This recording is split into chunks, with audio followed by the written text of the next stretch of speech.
Good evening and welcome to Behind the Headlines. My name is Timothy Nyangweso.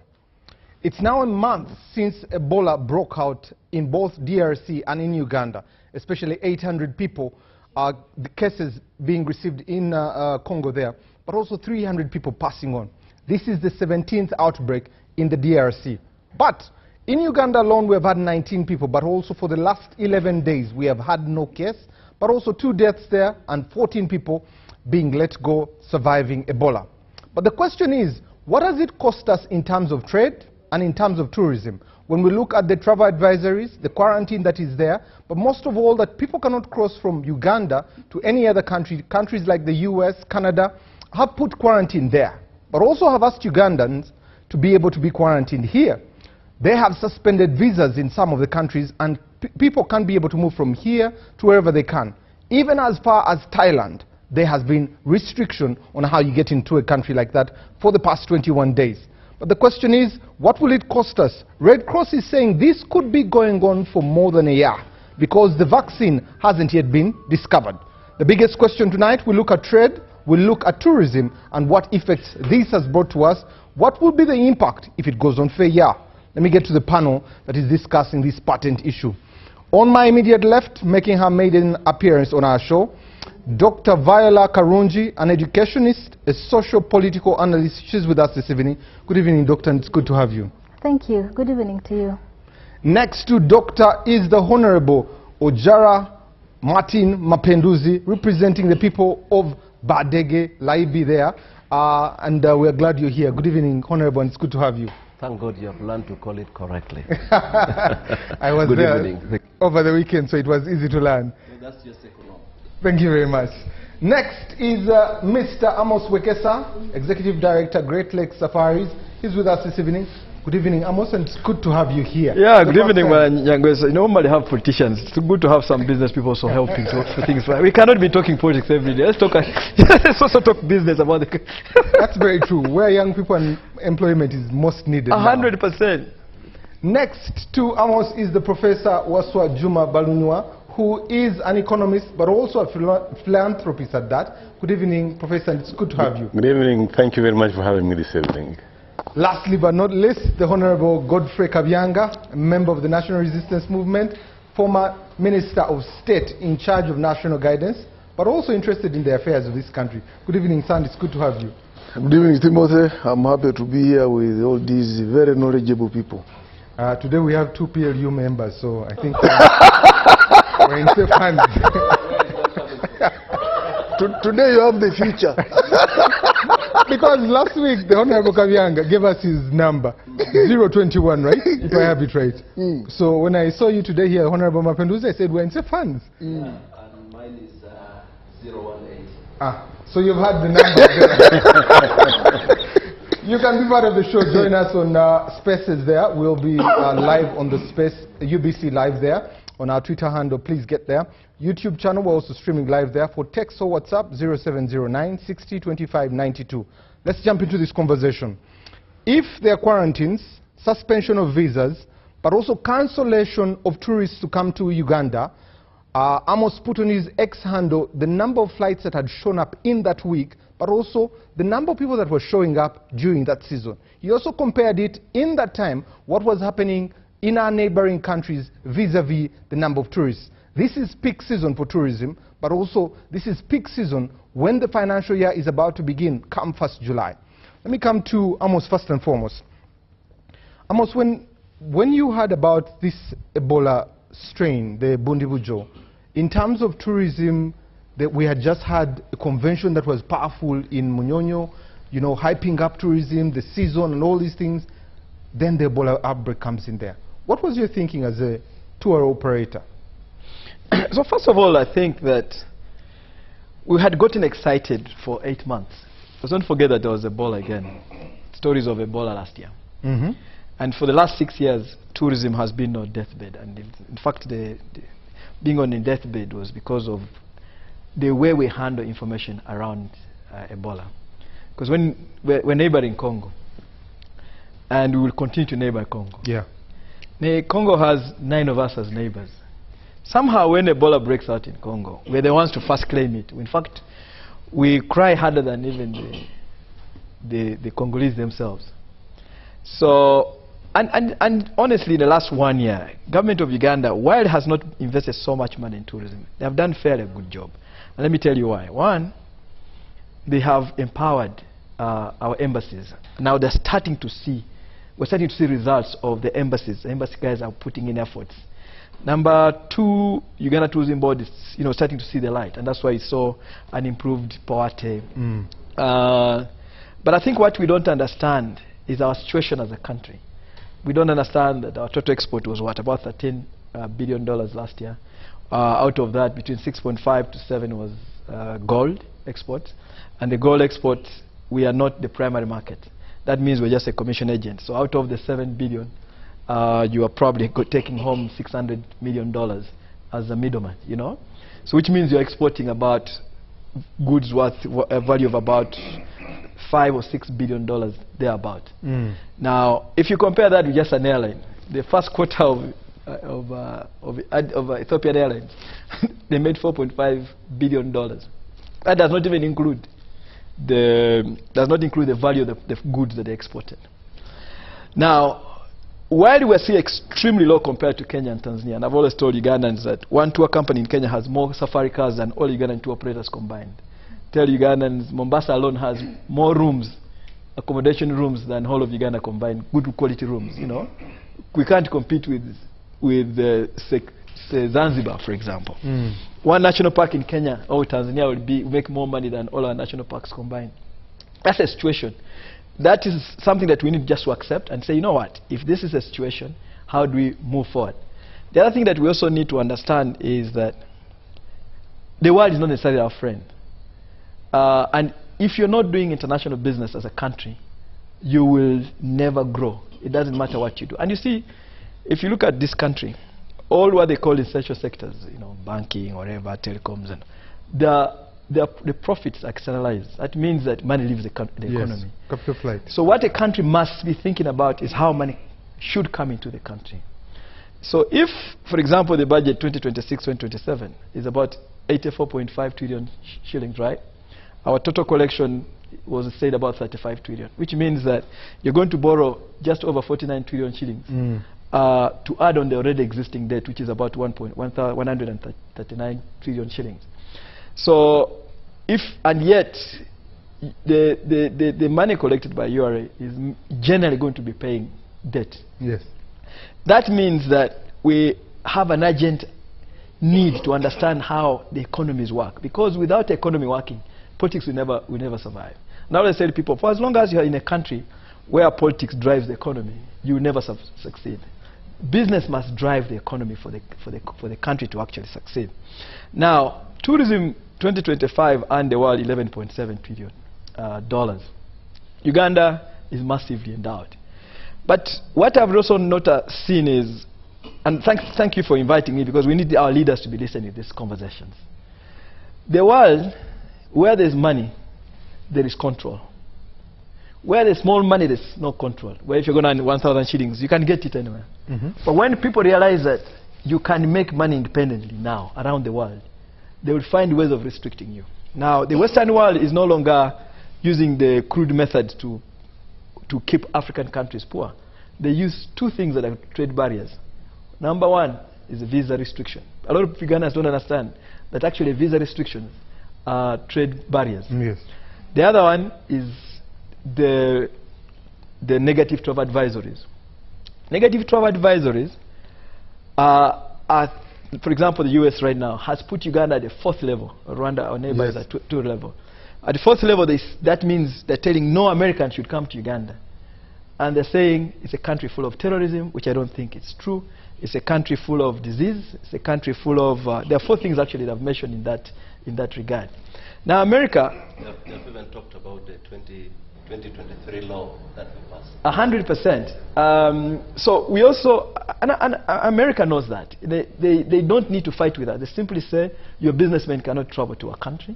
They'll simply say, our tourists cannot come and spend money in the economy, because they know Uganda is extremely well endowed to the level that if tourists came to this country would blossom, because tourism is Uganda's lowest hanging fruit. And I've always talked about the trickle-down effect of tourism. to the economy. So now, as we speak, the announcement of just the general handling of information. I've never understood why, as Ugandans, we're so excited to put out negative news. And we're very slow to actually promote what is good about us. You know, this country has the world best weather. 34% of the people who spent $11 trillion last year spent them because they were looking for countries with good weather, good culture, good food. You know, a lot of people tease me about the 2 planting seasons. But one of the reasons why we don't even think is because we have 2 planting seasons. Most of the countries in the world struggle with food. They have to think much harder than we do think. We have the Nile, you have Lake Victoria, you've got the 54% of the world population of the mountain gorillas. You've got the most powerful waterfalls there. You've got 10 national parks, 12 game reserves. It's a fantastic country that God has given us. And I tell people that if Egypt, for example, is making $5 billion from the Nile, and it's just one flow of the Nile, we have the source. How can you have poor Basoga or Baganda around the Nile? In Egypt, if your great-great-great-grandfather never poured land around the Nile, you will never afford owning land around. If you went to Egypt and you have land on the Nile, if I went to Egypt and I told Egyptian I own land on the Nile, they respect you the way that you've never seen. But, so what I'm saying is that if the Egyptian Nile can make $5 billion for them out of the $22 billion the country makes from tourism, the Nile can make $10 billion. But it's not even just the Nile. It's coming out of the world's largest tropical lake. It's the second freshwater lake in the world, Lake Victoria, which World Bank studies have shown that Uganda, Kenya, and Tanzania miss the earning of $63 billion every year in transport, fishing, and marine tourism. So leadership must start thinking in that direction. So the other thing that is critical for us is how we handle information. How we are fast to go out and mention numbers. You know, to me, I don't even understand why we should even be talking about 19 people that are having a problem. What is Uganda's biggest challenge? It's poverty. And what is poverty causing? 13 million Ugandans get malaria every single year. 16,000 Ugandans die of malaria every year. That should be our worry. But Ebola should not be something that we push an agenda for. Ebola, you use a local language, explain to people on how things are supposed to be handled, but you cannot make a country close because of 2 Congolese who have died and some people that have got a challenge in it. You know what I'm talking about? As we speak right now, you know, in the neighboring Tanzania, there is Mpox. Are you hearing it? When you go to the airport, they announce it in Swahili. When Tanzanians are talking about the greatest things about themselves, they use English. But when there's a challenge, they will use only Swahili. They will not communicate anything. And you people, I do business in Tanzania. I understand. You know, I do a lot of work in Kenya. I understand those countries are not holy. They have issues. You know, us, we have a chance to get out of poverty, but we need to think about how the world works. But also, all the political class must come and start thinking business for it to work. If they don't, we are all in this together. We're going to think together. Thank you. Let me come to Professor Walnyua. We share about 500 miles of borderline. You come from Yumbe, you come down to Masindi, you come all the way to Kasese. That's our borderline with DRC. Yes. $1 billion of trade. And Amos has just mentioned $1.7 million in tourism. So when you look at this, what do you make of this cry of Ebola, especially now that we have made a month and signs show that this could go on for a year, but it's all foreign news giving us information about us? Where are we getting it from? I think Ebola makes Uganda more vulnerable economically because we have our vulnerabilities. I mean, we rely on agriculture, but yet it's so beautiful. We have so much unemployment. And he said, which is true, that tourism is a low-hanging fruit in this country. You don't need that much investment in it. I mean, tourism is a story you tell. You know, I've been places and somebody just says, tell the story. Go to Igongo here, and you'll see the story of Ankole so many years back in one building. So, being one of the ATMs, you know, tourism is one of the key goals the government of Uganda is pursuing as one of the areas where they will see growth. Anything that disrupts it definitely is disrupting a lot in the economy. The numbers of people who depend on it, And of course, you see that you will come to learn that people who are coming to Uganda plan a year, 8 months, 6 months ahead. And a small thing like that, they're not coming. So possibly this year, the income he's talking about is not going to materialize, because much of it, as they say, comes between May and August, September or so. And that money will not show up. So I think it is information management that is a problem. Because definitely that whole border, I don't think there are people who are crying of Ebola. No.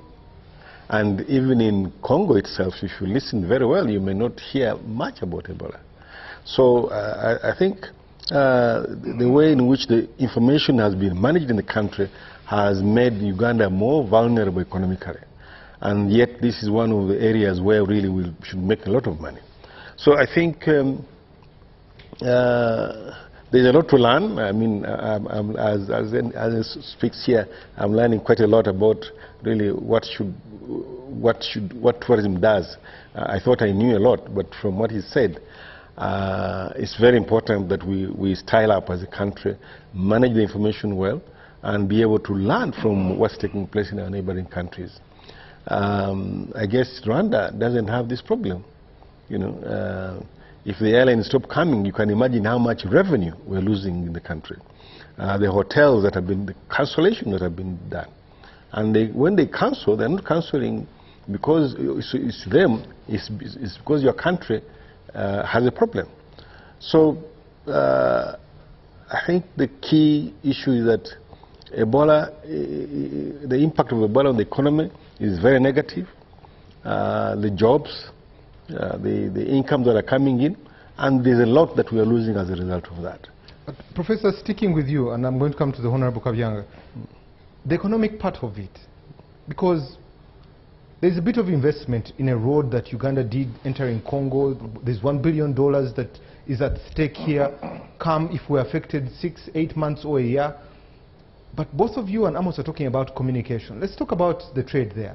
What does that mean for especially the border districts that are there, but also generally as an economy of Uganda? Yeah, the closure of borders has a lot of negative effect on trade. There is a lot of cross-border trade which actually we don't even record. I think the Bank of Uganda has been trying to record that. But one of the things that are suffering, the impact is on trade, definitely, with our neighboring countries. And even the people who are producing, you know, like if people cannot come from Kenya to buy our maize, then the people who are selling maize have a problem.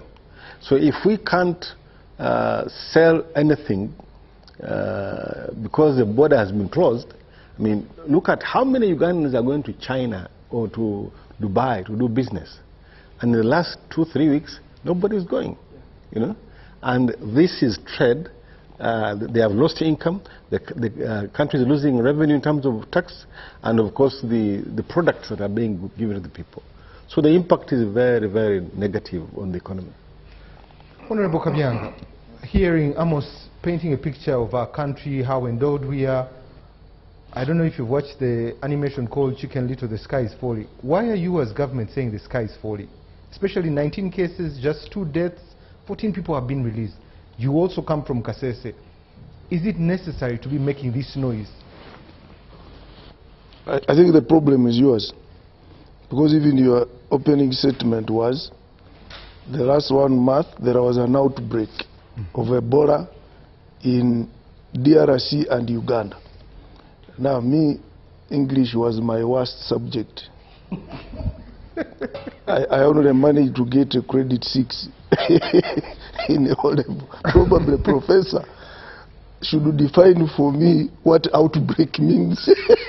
What is outbreak? Exactly. Now, Timothy, now, when you are starting, you said 1 month ago, there was an outbreak of Ebola in DRC and Uganda. He was quoting, eh? That is where the problem is. Because the outbreak of Ebola was in DRC. And it was not in where? In Uganda. In Uganda. One Congolese, I understand one Congolese woman who had Ebola came. I think he had come for treatment, and without knowing what she was suffering from, she died. And the body was even repatriated before they found out that she was what? She had Ebola. I don't know whether probably those experts like my sister there of social science, I don't know whether we can term that an outbreak. and that's, I think the biggest problem is communication and the way we communicate. First of all, what I know is that our president is very passionate about issues to do with the epidemics. He doesn't want to take what? Chances. But the first communication, I think, is what created all this, what you are talking about, foreign media. You know, foreign media just jumps on something, and for them, they just saturate.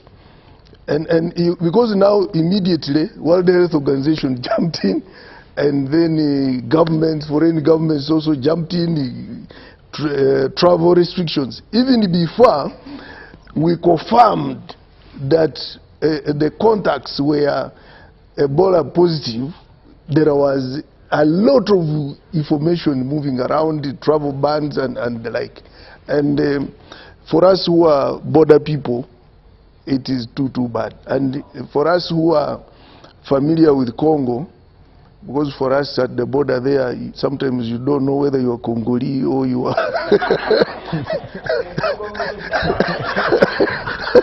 or you are Ugandan. I'm telling you, because right now most of the people are Ugandans. Why? Because Uganda is stable. Even our Congolese brother in Kasindi, if you know where very well, there are two towns, Kasindi in Congo and Mbondwe in what? In Uganda. Now, the Congolese traders sleep in where? In Uganda. In Mbondwe. So we don't know whether we who know Congo very well, where there is an outbreak of Ebola, it's a bit far. It is far from the border with Uganda. And as you tell me, it is in Bunia, yes, Bunia side, and those are so many kilometers from Uganda. However, as Uganda, we have to be cautious, because obviously someone came and it died here, and then they stored here the body. Then another person also came who was also positive. But that one, I think they learned about it very early, isolated, and a few cases have been found positive, as you have said. I think 19. 19. Yes. Now, I think that's where we should have managed the information we release more carefully, because we are not the only the only neighbors to where to DRC. Yeah. Zambia is. Yeah. Zambia, Tanzania, Rwanda, Burundi, South Korea, South Sudan, all of them are neighbors. But you can see there's no travel restriction in Zambia. I think Zambia is not even on the list anyway. Even Tanzania. Even Tanzania. It's Rwanda. Only, I think, Rwanda and Uganda. Now for us, we are in category 4. Rwanda is in category what? 2. But you can even see in the news, even if you search anyway, you will not even see Rwanda anyway. No. You will only see what? Uganda. And so why are you as government claiming it? Why are you owning this disease? I think because of our liberal way of doing things, we don't want our people, obviously we don't want our people to be caught up in that, we don't want it to be transmitted, because Ebola is more dangerous than COVID. Because for it, even if you recover, you remain with the what? With the side effects. So it is a very, very dangerous disease. But I would also like to say, Ebola in Congo is not about to go. It will always be recurring, because of their tradition and the way they eat. They eat monkeys. Even my tribe there eats what? Monkeys. And monkeys is a delicacy, because a kilo of monkey meat is more expensive than a kilo of goat's meat. Yes. more expensive. It is only eaten by rich what? People. They eat rats. Because one rat like this, Timothy, if they find you eating a rat, roasted rat, then they know you are high what? High class. Because you can't manage it. That's a nyeri. Hey, I'm telling you. I have many monkeys Because in my company. yes, one rat is probably can even go for around $5 to $10. And it's not something which they are afraid of or ashamed of. It's a delicacy. And therefore, and you know, Ebola normally is related to those animals. So I think now we need a better strategy on how to handle issues to do with Ebola. And you know, the health service in Congo has totally broken down. There's total breakdown of health services. So most of the Congolese, they come to Uganda to access better health services. So if we need now to ensure at the borderline with Congo, we have a permanent task force. We integrated in the whole health systems of the district to ensure whoever comes in from Congo, at least there is a temperature what? Temperature check to see whether they have any symptoms of Ebola. That's the only way we are going to manage that. Otherwise, the outbreaks in Congo will continue. But I'm telling you, these travel bans have adverse effect on several things. First of all, Ona Mapinduzi knows our targets, 3 targets, double-digit growth, tenfold growth strategy, and then qualitative leap to upper middle income. Those are targets. But what are we going to do to go there? ATMs. And if you don't know what ATM is, the T stands for tourism. But Honorable, speaking with you, and you know, you have received quite a bit of millions of dollars as government ever since this claim of yours of Ebola came out there. Would one be skeptical enough to say government is weaponizing Ebola to raise money for themselves?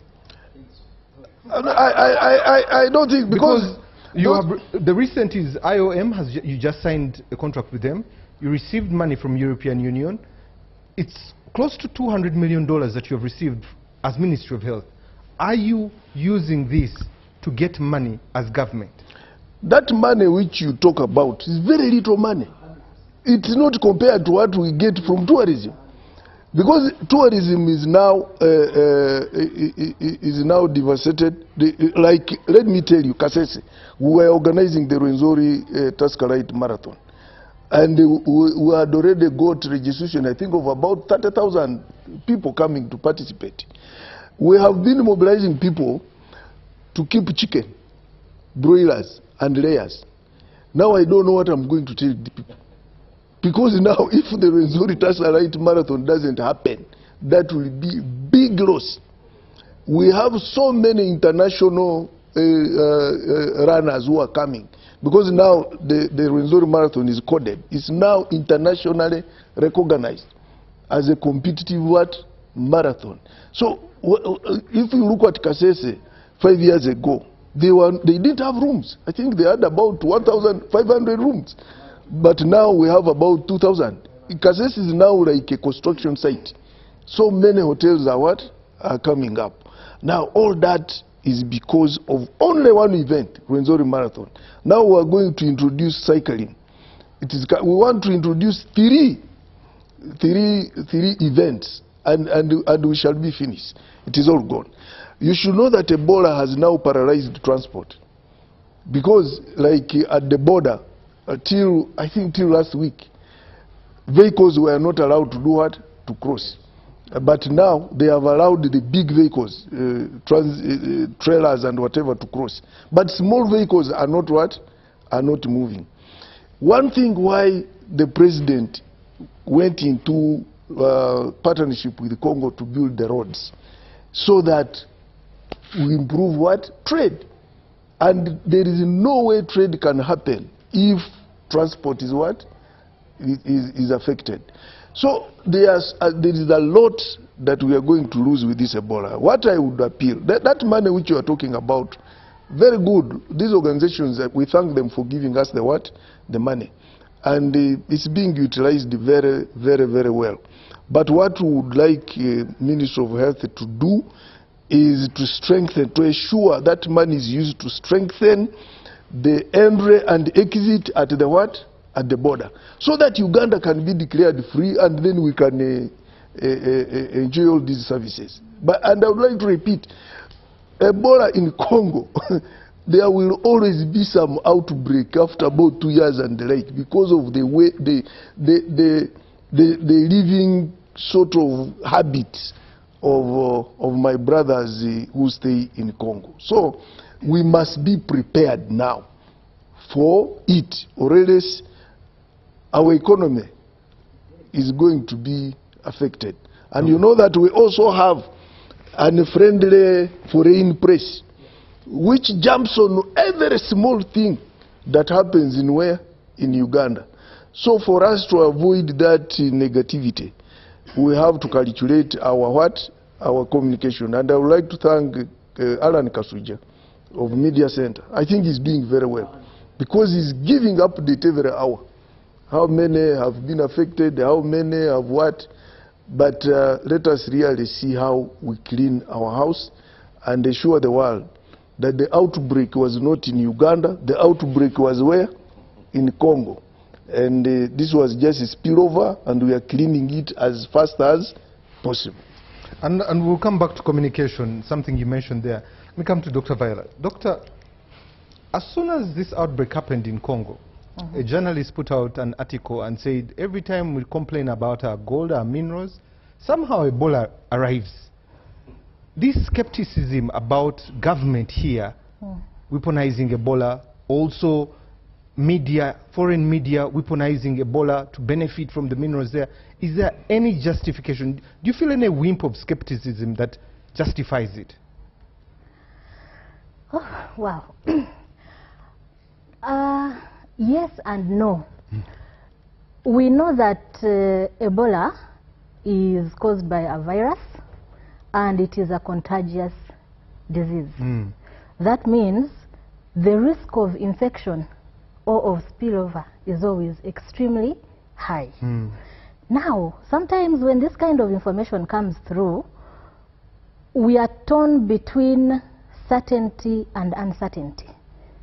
You may choose to believe that actually the outbreak is there and now it has come over to Uganda, but you can also decide not to believe. But the fact that this is a contagious disease, I think somehow it has a way of impacting on our psychosocial being. And you know, every time the outbreak is announced, we run into a panic mode, panic attack. First of all, you're thinking, okay, am I safe? Is my family safe? My neighbors safe? Is my community safe? My workmates? Okay, you are not sure until maybe the first 1 month. And then after that, there's the uncertainty of how long is this going to go on? Is it going to go on for a month, for 3 months, for half a year? By the time it ends, what will be the depth of impact? What will be the scope of the spread?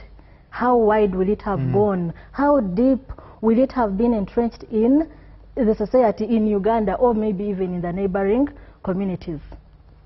Then there is the issue of disruption of community. Now, for example, we are back to scientific weddings. Rituals like burials cannot happen the way they would normally happen, and that has an impact on how we process the whole issue of whether it is true or it is not. Because if those things come in and they impact our everyday life, you are not really sure. So I think it is safe to believe that actually Ebola is there, if there are statistics. Interesting that you say that, and I know part of your thesis as a PhD holder was in areas of war and things like that. But when you look at the politics and the culture that Honorable has mentioned, but also the way we live our lives, does that need to change so that we look at the benefits that are tourism and trade so that we can eradicate this disease? Yes, and we are talking about two dimensions of culture here. First of all, we are acknowledging that Ebola comes from another culture. We don't have control over that culture. And let's also keep it in mind that changing or altering culture is a process. Our brother has hinted on it, that for people in Congo or in certain parts of Congo, it is their way of life. It is a food. So for that to change, it is a mindset, it is a belief. You know, a belief is something you consider to be true until there's evidence to the contrary. So if it is going to change, first of all, maybe there has to be a lot of sensitization, and it has to be slow but sure. Aha, you see? Now, if they say it is medicinal, you can't just jump in and tell them that, please, whereas we understand it is medicinal, please stop consuming it. No, you have to have dialogue with them so that they appreciate that whereas there are benefits or even perceived benefits, they can consider changing the culture. And then for us here, I think for us what is under our control is at a point of response. Because the outbreak is not coming from us. Now that we know that this is a virus and it is episodic, every once in a while it comes up. I mean, for as long as I have lived as an adult, every once in a while there's Ebola outbreak. So maybe we need national guidance, mass sensitization to tell us that, please be informed that at any one point Ebola is likely to come back. So when it comes and you hear about it, remain at peace. Don't panic. We are talking about economic shock. The ecosystem of people who run business owners, especially private sector, their employees, partners, stakeholders, whoever is concerned, all of these people are affected in a psychosocial way. So now you're talking to someone and telling them that, okay, we are looking forward to doing business with you, but the person's state of mind is, you know, in an uncertainty. They are thinking, okay, is my business even going to survive? Now, for example, borders have been closed. There are those small business traders who operate especially in the porous borders. They operate in Uganda and Congo. You know, they cross over easily. But now that the borders are closed, that kind of business is not going on. How are those families surviving? What is happening to them? What is happening to their families? What is happening to their dependents? That is something very, very big. So when you're talking about the question of, is it true or is it not true? Really, what do you want those people to think?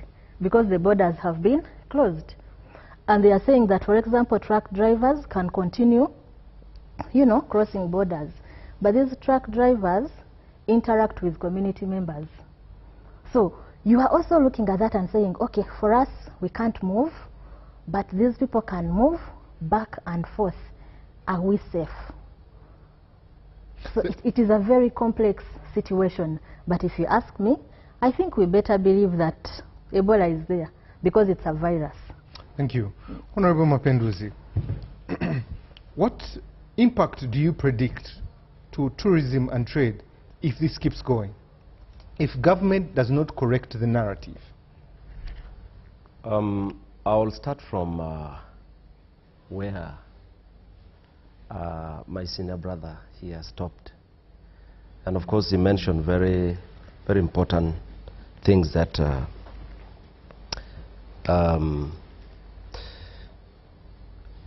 first he talked about our government seems to be crying louder Than the bereaved. Than the, well, he didn't say the bereaved. The bereaved is Congo. but there are different ways we are going to look at this. Of course, he looks at this from the perspective of a businessman, someone who is very passionate about tourism. But again, there are also different ways that the medics look at this. And sometimes we end up not agreeing on how we should communicate. Because the way the medical experts communicate may not necessarily fit into the way through which the business sector operates. And of course, we live in a highly, digitalized world, and anything you say now or do can go viral, and how people, how people begin to interpret, and how people different countries would want to put it differently. But it's important that our medical personnel have to communicate. And maybe there should be a discussion between the medical professionals and the business sector, like you put it, on the best way to. But it's important that this communication needs to be constantly made. Secondly, what if this communication had not been done? Because, you see, we want to make a lot of money as a country, and that is our target. But we make all this money for the good of the citizens of this country. So what if the citizens are faced with a serious danger? Do we have to make money first, or we have to put their life as a priority? Yes, making money is important, but we also need to attend to that. And I think Uganda has learned, and as I think we have to commend our medical professionals. Because if you are talking about 19 cases from the time when the outbreak was announced and 2 deaths, and then you gave statistics, you look at Congo with over 800 cases, confirmed cases, and over 300 lives lost. And that's where you have to comment. Because look, some people may think Uganda is being louder than where the problem started from. But what if their systems fail them to detect early and communicate properly?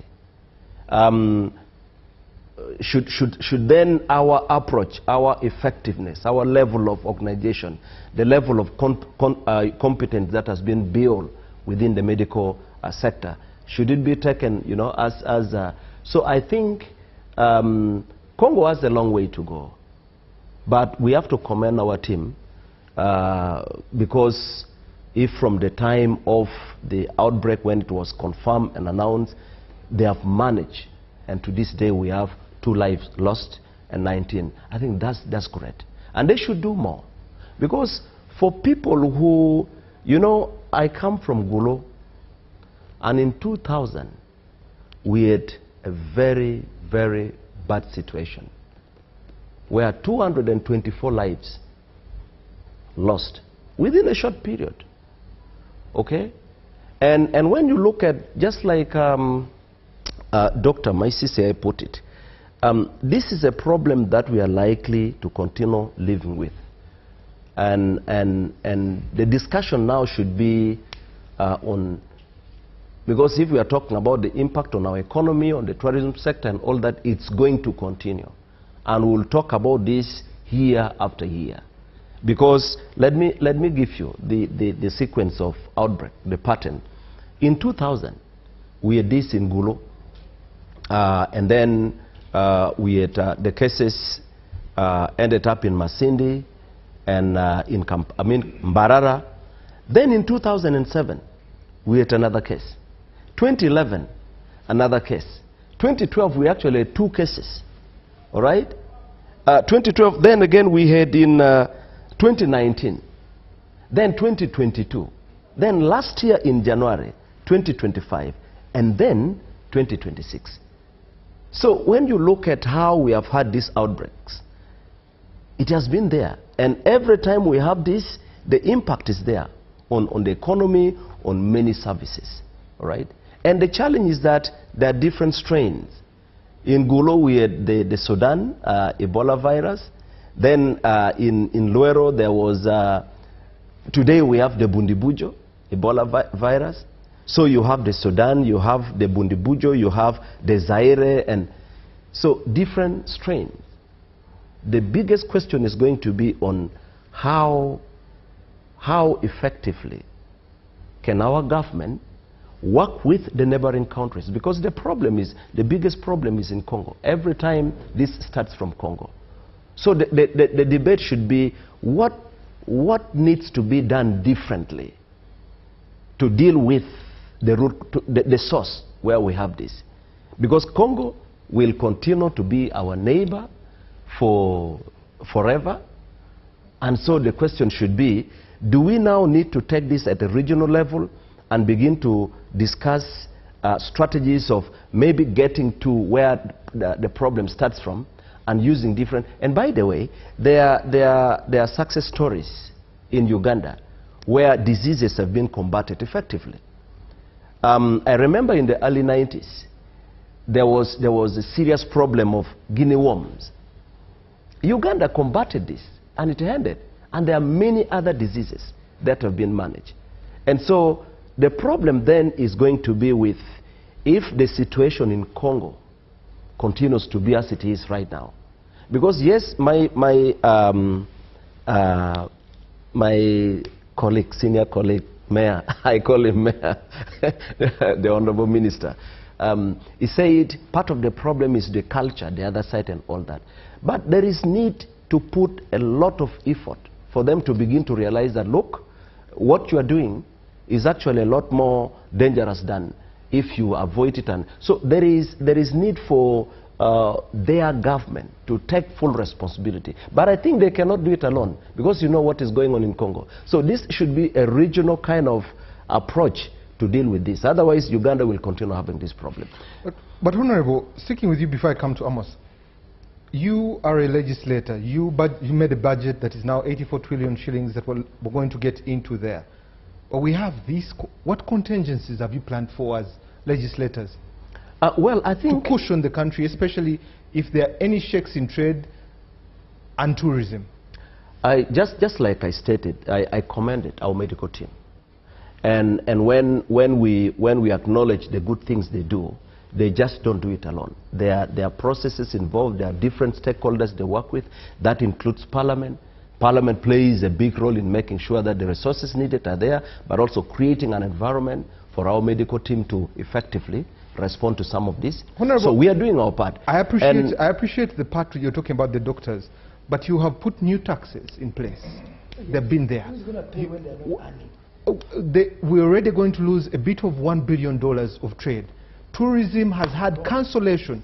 Emirates, KLM, let's talk about Air Arabia, all these have cancelled. But I haven't heard on the floor of Parliament, especially being the ruling party, coming to the plight of the Ugandan. Maybe I need to ask you a question. Do we, does it mean we don't need to have a budget because we have Ebola? Can the budget respond to it? Wait a minute. Yes, you know, sometimes when you come with a budget, you make projections. But you are not necessarily going to hit 100% of your projection. Okay? We know there are challenges. But the challenges that you have shouldn't stop you from planning.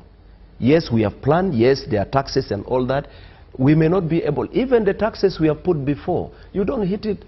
Allow me give you this example. Wait a minute. Fortunately, both of us have been the kind of picture you are trying to paint. Let me paint this picture. I haven't finished. I would like you to respond to it. Okay, please proceed. We've both been to Gulu in the most recent as last week. I was there Friday. There was no fuel the whole of Saturday. It came at 5 p.m. The price of fuel in Gulu is between 6,600 and 6,700. The whole day had no fuel, but you've still put a fuel charge of 200 shillings on already what is 1,800. Is that really supporting trade and tourism, or just stifling it to die? Well, my brother is.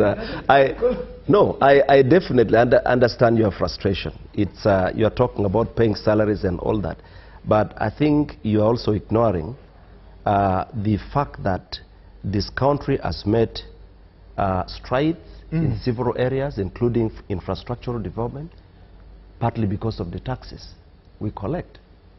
If you want to have good roads, you want to industrialize this country, you are talking about fighting poverty, you need to have the resources. Okay? Yes, I understand your frustration, I understand your bitterness. But you see, if you want to have services, you want to have the things we aspire to have, we need to have the resources. When you have a budget, you must have, yes, you have your aspirations, but you also need to look at where you are going to get the money from. Okay? And I don't want to believe that we are doing this without recognizing the plight of the citizens. And when you are talking about the price of fuel in Gulu, in Kampala and elsewhere, there are many factors, and you're not just going, it's not an exceptional case. Go to Kenya, go to everywhere. It's part of the problem we have in the Middle East. Okay?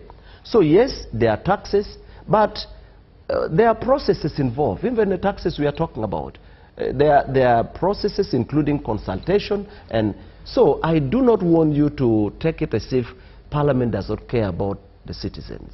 Okay. We actually care. And whatever we do for and on behalf of the citizens. Even the taxes that we raise. Yes, the question of how do we prioritize and what do we do and avoiding wastage and all that, that's a different topic.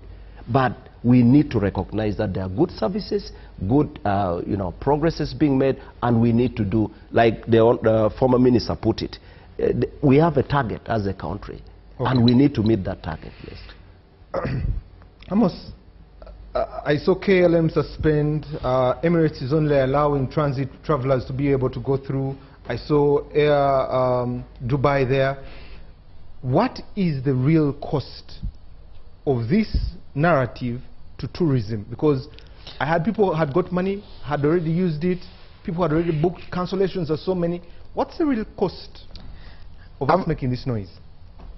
I think, I first of all want to think that I think we need more business. If there was me, I don't like politics, but I think we need people who understand business in Parliament. I think we have a very big problem, if you hear from my brother here. It's just lack of... Why I'm saying this is that, okay, Congo is next to us. Are we going to close this country every year to business? Every single year, our budgets go up. I've just given you an example. This year, 2026, 2027, we are going to need almost 50 trillion shillings in terms of borrowing, in debt, extra debt. Here you're saying, but let's communicate, let the world know, let business can go and survive. Now, the day they announced Ebola, every business, this year, I told you because of 8 months of government actually not speaking, because the last 6 years, we've just been, every year they tell us you wait next year because, one day you are here, they tell you an attack in Queen, you close business. They tell you Ebola's coming, last year you say, they keep telling you next year. And we're saying, it's okay to communicate, but just understand a small country, a country next to us called Rwanda. The moment it happened, what did they do? Cross the border immediately. If you go at the airport at Kigali, the moment you arrive, you have this robot telling you there is no Ebola case here. If anything comes, we shall be able to manage. Just make sure you do your, and that's exact things we need to be doing. And out of the 9 countries neighboring Congo, why are we the ones who say we must accept the cost of 19 people being sick of malaria, of Ebola, is going to cost more lives? I don't understand whether, when you're in Parliament and you're earning a salary, you may not understand this. I don't know that my brother knows how many people die of borders every day, how many women are dying because they cannot afford anything, how many people are dying of malaria. Malaria is a poverty-related disease. They cannot afford 5,000 shillings. That's the reason why 16,000 people die. Then, us, the moment Ebola happened, the first week, we were at 70% occupancy, which is still smaller compared to our neighbors. We went to 30%. Now we have gone to 18%. What does that mean? I still have to pay salaries. URS still needs money from me because I have to pay him. He has to get his salary. Now, and they don't see it. It's hard for me to explain the pain that we all go through. She talked about the guys trading. Where are their families? What is going to happen? The truth is that, I'm just giving you an example. There's been an outbreak of, there's Mpox in Tanzania. If you go to Namanga today, they're speaking in Swahili. They make sure they tell you what's happening. At the airport, everything is translated in Swahili. They're not telling the world like here what we're doing. 19 cases what they've done to tourism killed it. Not just tourism. Listen, first listen. Let him finish. No, we'll let you talk. No, first listen. Honorable, allow him finish, then I'll come back to you. Let me finish. 19 cases. Today, if you have a child who was studying in Canada, he can't come to Uganda. You can't go to Canada. You cannot go to the US today. My family, my daughter was going to do something in the US. They have gone to quarantine in the UK for 21 days. You see what I'm talking about? The expense you go through because there's something you have to do in the other country. I can't go and market. It means the business people, whether in tourism or trade, cannot travel. And the moment your business people cannot travel, trade can't happen. It's what I'm talking about. Today, if you go to Kenya, where the Uganda Airlines is landing is not where every other airline is landing. Today, you cannot go to Middle East. If you come from Middle East to Uganda, you're supposed to quarantine for 21 days in Dubai. You must be sick to say 19 people should close the country's economy. It's what I'm talking about. Now, if things like this have happened, then the government say, okay, private sector, we don't expect taxes from you because we have communicated and told the world the country is dead. There you will understand. If you come and help me pay the salaries of the 300-400 people, I will be happy to do that, to listen. But the moment I have to go and work, like now I have to try and make money in Tanzania in order to pay salaries here. Tanzania neighbors Congo. You see what I'm talking about? The pain. I can't see those people. Where are they going to get jobs? What are they going to do? What's their life going to be like? I don't know that you get. I get you. If he was a member of parliament, he says, no, I don't want my salary. I will, because there's no money we're earning. I would be very happy to actually think that it makes sense. Thank you, Amos. Quick response by Honorable. First, I will respect a lot of the things you said. But you'll forgive me for if I will say some of the statements you used were a little unfortunate or unnecessary. I would put it that way. Because one, you want to create an impression that probably Parliament does not have people who understand what they are doing. I think that's unfortunate. No, well, let me finish. Okay. Let me finish. I am responding to what you said. Number two, I think we are not on the same page. Because if you are talking about malaria and all that, does it mean we shouldn't attend to the outbreak just because we have more people dying from malaria? And do you know how much lives we will have lost in this country if we don't respond? Because you are talking, you see, you are talking about 19 and you're using the 19 as the basis for, you know, saying there should have not been communication and all that.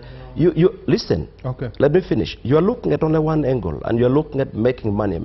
But you see, it's not only about making money. It's about saving lives. Because you are talking about 19, and you do not know why we have only 19.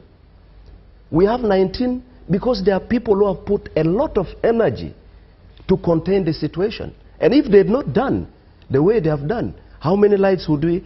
You see, we shouldn't enjoy counting the number of people who have died or people who have... I think we should recognize that whatever strategy our medical team or government is taking is producing very positive result. If there is need for improvement in the manner in which communication is made and all that. But for you to reduce it... And by the way, I pay taxes. I'm also a business person. I understand what you're talking about. But you see, that frustration shouldn't make us go blind and not see the other side of the coin. Because obviously, there is need to manage whatever else situation so that our people live in safety and dignity. Okay. If you are talking about making money, fighting poverty and all that, you need... Wait a minute. I respected you. You need people for you to do business. Okay. If the people are not healthy, what kind of business do you do? This is... Yes. Just a second. You know, I'm not a scientist, but I have common sense that we need to accept. Health, the poor countries can never manage health. What are the 3 factors of health? Number 1 is good housing. It costs wealth. So you must create health as health must be number 1 priority. Number 2, education. Number 3, nutrition. Those are the 3 things that actually make a country healthy. And all of them are associated on income. We're saying we're indebted. We're saying one bank in Kenya makes more profits than all our 23 banks combined. We're saying we shouldn't be there. we can actually do so well. I am saying that if Ebola has broken out, we tell the world we can manage, we have experience. Number two, we should not close the economy. Like now, what I would expect from Honorable here is that we need to engage the president and say, you know what, let's go to Americans and say, don't close our economy. Let's go to Canadians and say, please, we are good at managing this situation. We are almost done with it. That is how we see, that's how it should be. Parliament should be standing up and saying, why is the world closing Uganda? It should be a big concern. You see what I'm talking about? There are 19 cases. We have experience.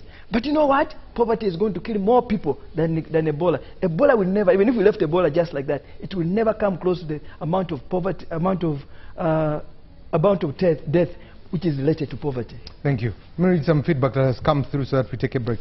Good evening, Timothy and the panelists. I'm in Arua, neighboring to DRC. Yesterday I was in Congo. Everything is normal. The residents claim they haven't learned anything from Ebola there. What's wrong with Uganda's health system? Okay, interesting. Another one comes in. Good evening, Timothy. Thank you for the show. I am Semanda Sharif Senyonjo. I believe the core problem is that we have learned to profit from crises like Ebola and COVID. It was not foreign agents who promoted this negativity, but the president's, I'll leave that one. He suspended matters there when it was a simple quarantine issue of individuals and it would suffice. He opened criticism on the MPs even before a single case had been registered. In truth, no one is to blame except the president. Okay. Gideon says, thank you for the show. This is Gideon Tembo from Kasese. Taking my thought here, I think 1 year Ebola outbreak plus travel restrictions will hit places like Kasese way harder than Kampala. 3 reasons. Tourism, economy will suffer, especially Queen Elizabeth and the Rwenzori. Also the fear of the outrunning the virus. Ebola spreads directly, so Kasese will suffer. And also the recovery is slow and uneven. 1 year of restriction does not just leave us at 1 year. It is a number of years that will come. It means loans, skilled staff leaving work, investors getting scared of the border. This could be even 3 to 5 years. Africa loses twice the amount. My last take is health response comes first. Okay. Finally, so that we take a break. Good evening, Timothy. Thank you for the show. This is Ivan Musigu from Mbale. I would like to respectfully appeal to the government regarding the impact of Ebola outbreak. Announcements have been made by the ordinary Ugandans. While protecting public health is important, many citizens are now facing travel difficulties, visa delays, restrictions, and they are affecting education, business, employment, and family planning. As a Ugandan, we are not prepared for this. I have personally experienced uncertainty and created a lot of restrictions. I therefore urge government to engage actively the international partners to have this end. Thank you very much. Let's take a quick break. When we come back, we'll be discussing how do we turn these fortunes around so that we can all benefit.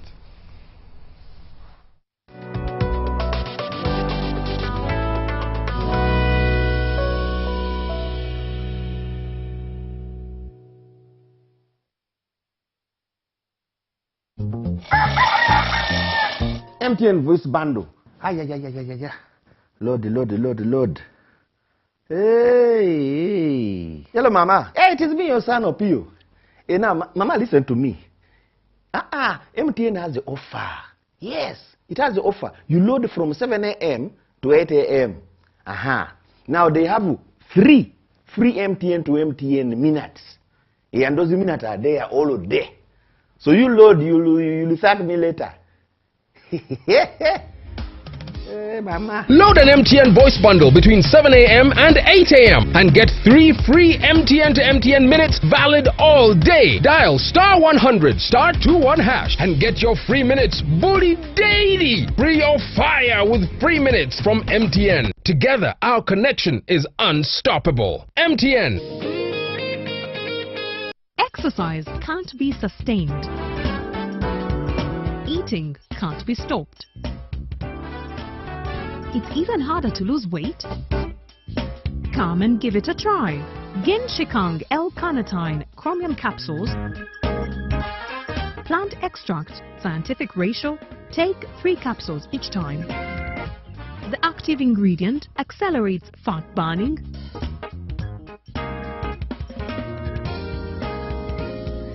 Eat twice a day. don't take a detour. Weight loss starts now.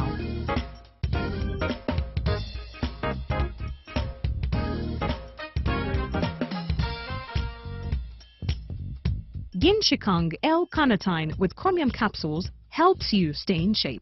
Please follow medical advice when taking this product.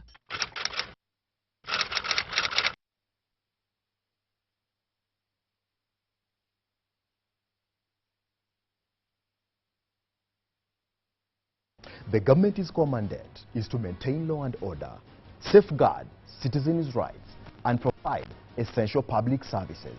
Remember, one of the pillars of a roadmap is innovation and entrepreneurship. There has been this question of how are you protecting our indigenous seed? It's going to be a tall project. That answers somebody's question. The Front Bench has brought you insightful discussions on governance, security, healthcare, justice, and commerce. When you go through this complicated procedure, involve the lawyers, you bring the case against him, the judge will hear you out and pass judgment, and you're out of court in record time. We remain committed to keeping you informed and engaged on key national matters. So these are huge, these are powerful organizations which now Uganda chairs. Why don't you come together? If we haven't migrated to the e-card because of various reasons, including that not all the people of Uganda have smartphones. You can sit in your house, apply for a passport. If you have a Ugandan who has a successful logistics firm in the US, it means he can come to Uganda and do a lot more. Every Monday at 8:30 p.m. with me, Jethro Kasaiji, your interface with the government only on your public broadcaster, UBC, Inspiring Uganda.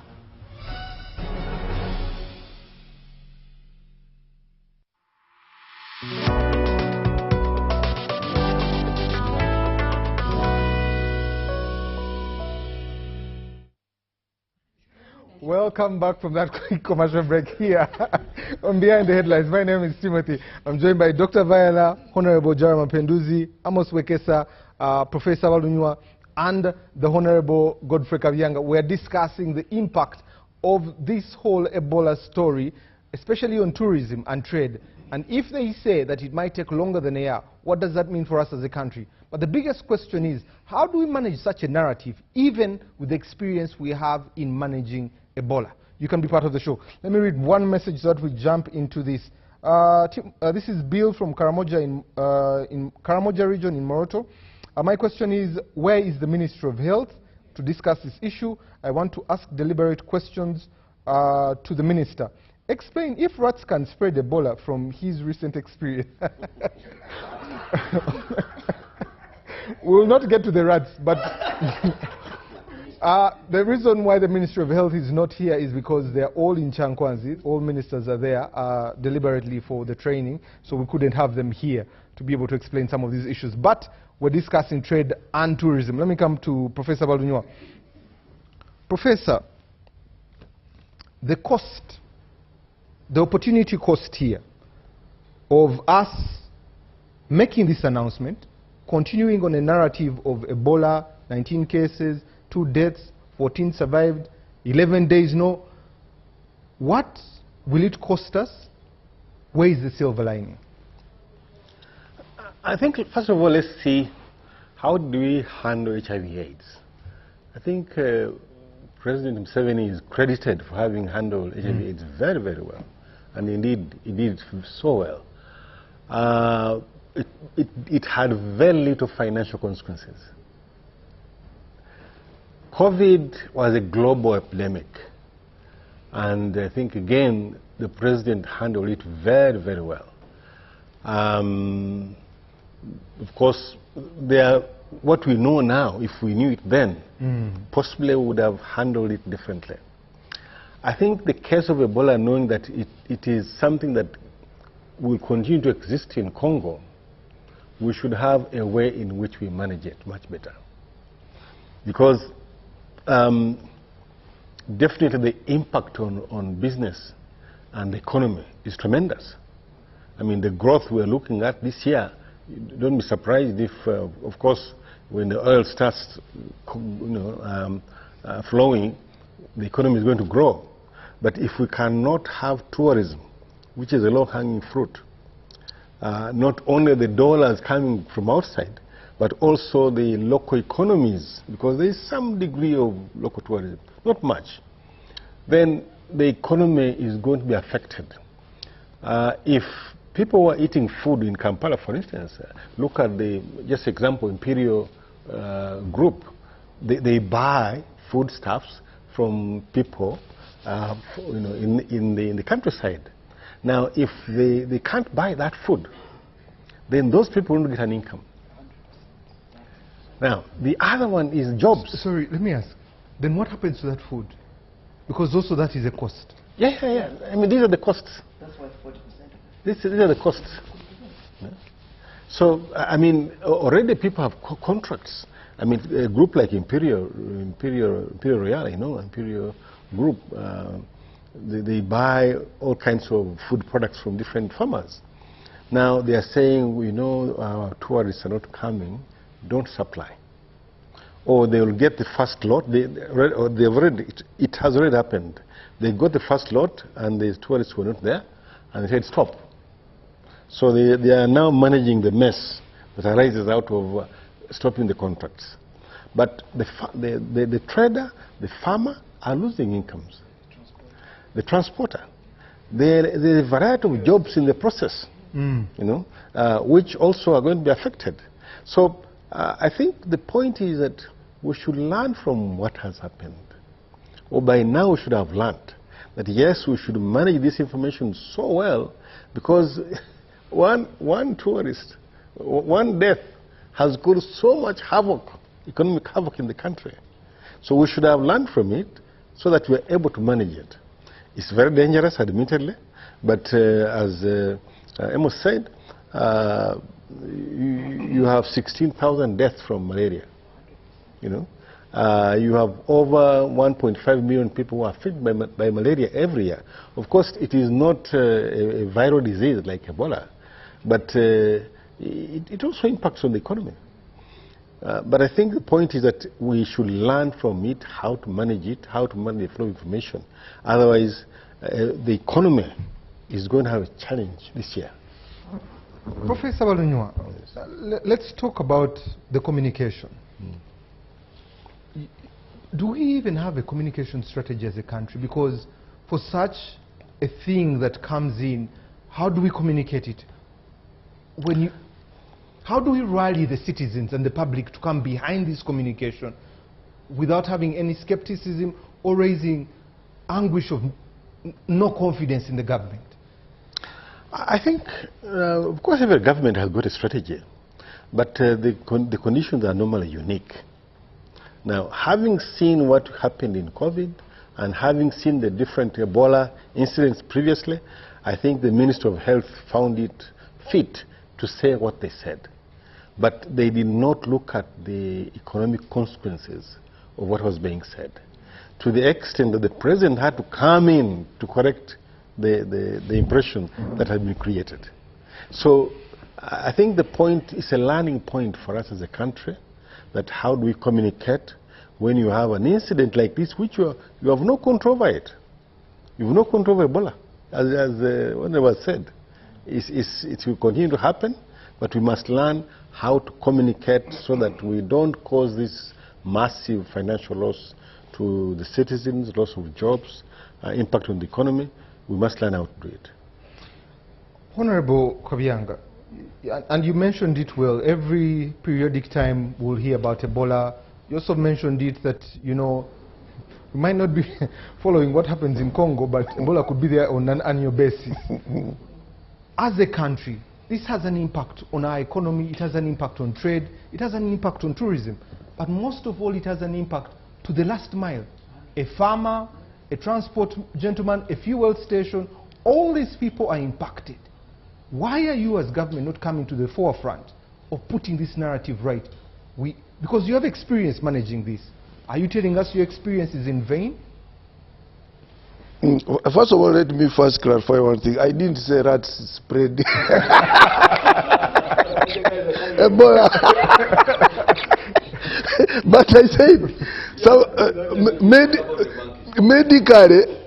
medical experts have told us that eating those animals, that actually people get that virus by eating some of those animals, but not that they spread because people will start running away from their houses. Anyway, and another thing I would like to put straight. This money which you are talking about, which is coming from other organizations, is not what motivates our Minister of Health to go into anything, not at all. Because some of this money, do you know that our medical team is now in Congo? So it's funding that? It's those same organizations. Because even... so if a Ugandan is skeptical that you're profiting on this virus, would they be wrong? But you know profiting. You don't know Ebola, you man. I think one of these days I should take you to Bunia. You will not even step out of your what? Of your car. For us, you ask Ona Mapenduzi. For us, Ebola hit Vundivuju. But I'm telling you, even going to Vundivuju, you do first calculate. Ebola is very, very dangerous. And therefore, there is no medical personnel who would be in love that let me go into an Ebola, an Ebola-affected what area. It is a high risk. And therefore, there is no person who has senses who can say, let me go and make money in an Ebola-affected area. You ask Mapinduzi, Ona Mapinduzi. We are the people who have experienced the real what?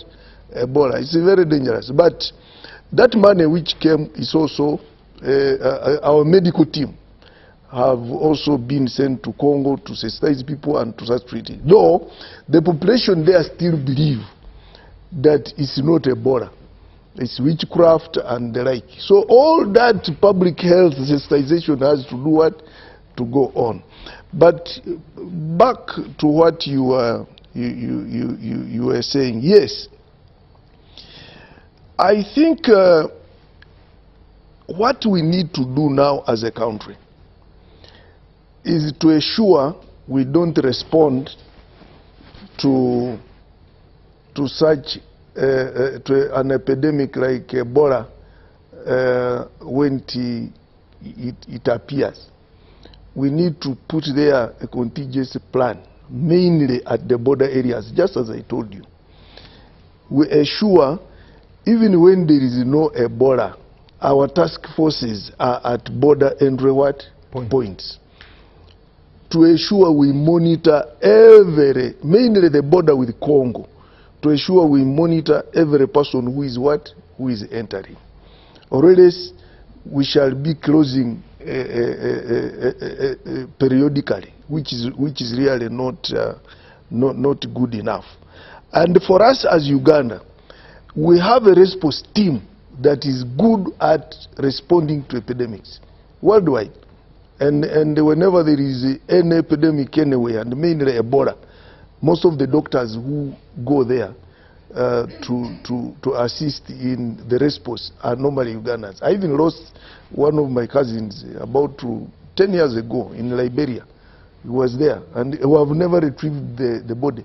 You know Ebola, the dangerous thing with Ebola, that it even stays in the dead body for more than 5 years. So we have never even retrieved the what? The body. So it is a very, very dangerous disease.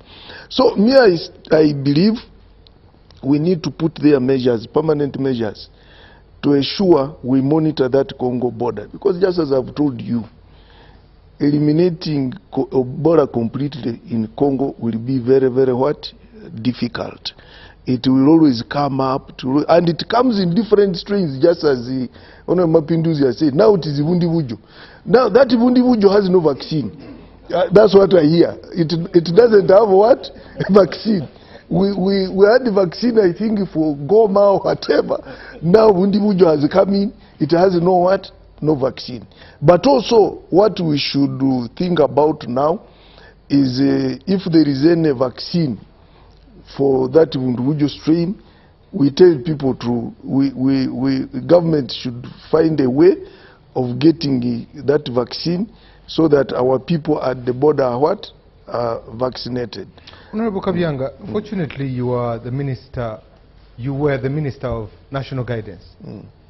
What can you do better? Because Amos is here thinking about 300 people that he has to pay a salary at the end of the month. Come July, August, if we continue this way, it will be the same. Markets will have food to throw away.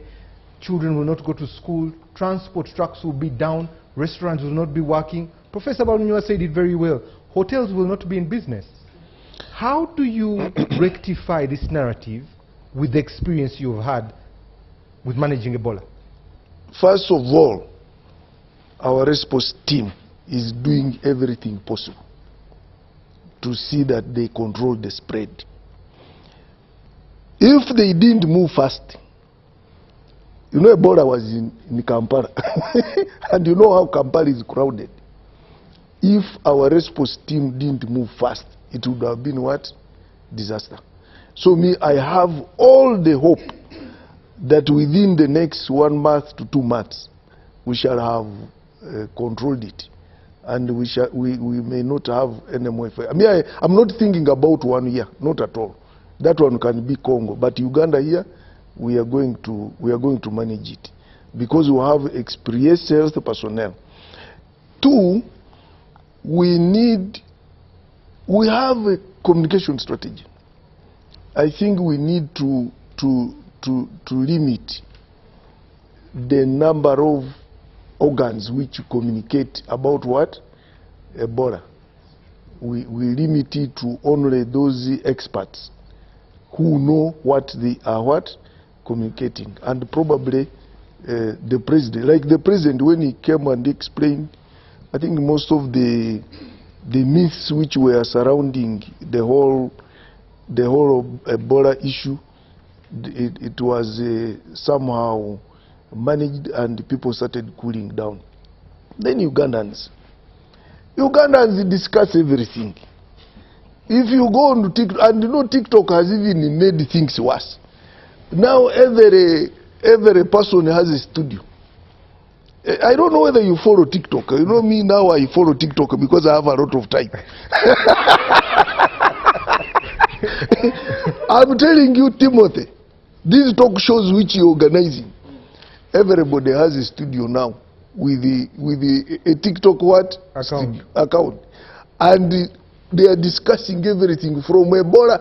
Even someone who is not medical personnel is discussing Ebola. They are discussing everything. And they don't know.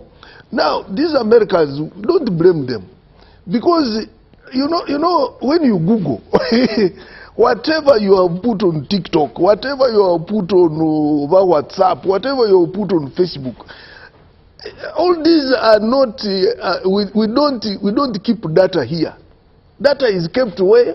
Elsewhere. So whatever you say on TikTok, whatever you say on WhatsApp, it's going somewhere. And when some American embassy is Googling, it just sees all the information. Uganda is all about Ebola. And they now make a travel advisory because everybody is talking about what?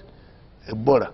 I think what we need to do is to also manage our information system in a way, and probably, but we are importing technology now. UCC is working on some technology because there are so many things which are talked about here which are not supposed to be talked about. We have been here and we have discussed some incidents, wars, whatever. And you meet that something is happening. You are not even getting all the what? All the information. People only get the information that a certain country wants to be what? Relayed. But the rest of the information is kept out of what? Out of reach. And I think those are the things we should do what? We should work on. But we should also, we should also have a vigilant team which can respond to all these outrageous information that can disrupt our economy. But me, the way I'm looking at it, I have been in an Ebola-affected area. I know how it spreads. I am very confident that in the next 1 to 2 months, we shall have managed the spread. And it's not there. Yes. I think I like what the minister said. I think the last 6 years, alternative, we used to have either COVID, Ebola, and then security threats. I think you remember that very well. But I want to commend the army. So we went to the army and said, you know, army, you guys are a very experienced group in this country. You have done a fantastic job in protecting the country. But the moment you come on TV and say the rebels have crossed, us, tourism dies. Because then they're captured by the embassies here. The embassies then send it out there. And we said, you know what, since you're specialized, you can communicate within yourself. You don't have to be saying everything loudly. There's what they call the national country integrity. Country integrity is looking at things that are going to affect your country and keeping them to yourself. I have issues. I'm a married man. I have sometimes issues with my children, my family. But you'll never see me pushing out those things because I know that they attract negative energy towards my... If you look at Kenya in 2007, they had an uprising, remember? What did they do? They had one guy called Mutua, who was the only person allowed in front of a camera during that challenge. And that Mutua steered that big challenge in Kenya, a political uprising, and made sure that business never died. In fact, the president of then went and got $5 million and invested, because Kenya uses about $50 million to market themselves. And that's why they make so much money. They increased the budget, Argentine budget, by $5 million. Business. So, and then we should also understand that there are two types of countries. There's what they call a mature country and an immature country. A mature country is America. 21,000 people die because of gunshots every single year. But people still line up to go there. But a poor country like Uganda, which is rich in potential, the moment you do something small, pop, your enemies take advantage of it. Like if you look at, for example, World Health Organization, if you've been very observant, Uganda was such a good opportunity to start telling the world, you guys are neglecting us, give us money. Uganda is dying. Until Ugandans, and I want to also thank Ugandans, we went online, you saw it. We mobilized Ugandans. Ugandans came and said, we're realizing this thing also affects us because they're now seeing their daily lives affected. So it is critical for us to understand those basics. Even the president does understand the value of business. And that's why during the Powate, he came out so clear and said, we know how this disease is spread. And he was telling guys not to fear to come to the country. So it is an issue of ability to handle information. Thank you very much. I think, Timothy, you still remember the issue when I think two tourists were shot in Queen Elizabeth National Park. And we came here 2014. And we found out that, you know, the first person to reach there was just a border rider. And the police also picked that video. You still remember here? Police picked it. How can the police pick a video from a border guy and post it immediately? You know, and because the other one was not even doing it professionally. No. Because for you, if you take a picture that you're going to show on this TV of yours, you will take it professionally. Yeah. But you know that is what you got till now. Police again retracted now and did the professional work. So those are some of the things which cause problems. Dr. Viola, necessity is the mother of innovation. How would a person, a farmer, a petrol station owner, a truck owner, a restaurant, all this ecosystem to be able to help tourism, but also the trade area, how would they position themselves, especially with this situation now? Okay. But first, let me comment on two things. The first one is the issue of statistics. Whether we are saying 9 people died or 19 people died, I think we also need to be a little bit cautious. You know, they say that numbers, statistics might not matter to you, especially if they are away from you. But if that one person or those two people were people you knew, or people from a family you know, maybe it wouldn't just be a matter of statistics. So I think 2 people or 9 people or 19 is too much a number to lose. So I think we shouldn't trivialize it. Those lives matter, and if they could have been saved, that's what would have preferred. The second issue I'd like to comment on is the closing of the borders, of Ugandan borders. This morning I attended a meeting organized by one section of the Ministry of Health, and I learned, I wish we had a medical personnel here, that there is what we call international health regulations, and 196 countries subscribe, and these regulations require nations to develop public health capacities and empower World Health Organization to declare public health emergencies and things of that nature. And among those regulations, actually, closing of borders is not advised.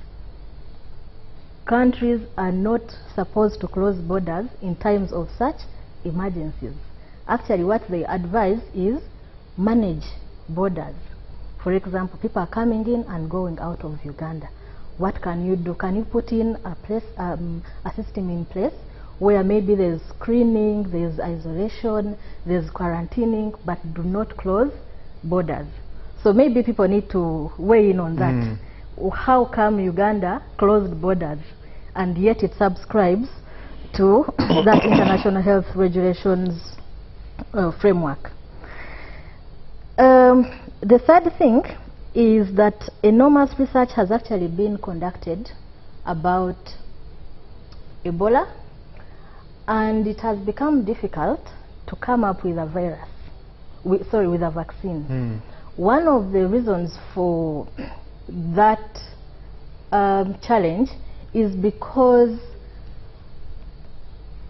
of the lifestyle of the people of Congo. Honorable Minister is saying we shouldn't say that he said that they eat rats. that rats spread. that rats spread Ebola. Actually, it is not yet fully confirmed whether Ebola comes only from monkeys or from rats. The research that has been conducted has not really given a conclusion on exactly where is the reservoir for the virus. Hence the difficulty in coming up with the vaccine. Now that tells us that we still have a long period ahead of uncertainty until conclusive research has been done. And also coming up with a vaccine, as we may know, it is such a long process. It takes a lot of time, a lot of money, so maybe it's not something that is going to come to us very soon. So we should be prepared. Now, what can we do? Action review. How have we been responding to Ebola? Maybe those actions need to be reviewed so that we contain the disease at its source.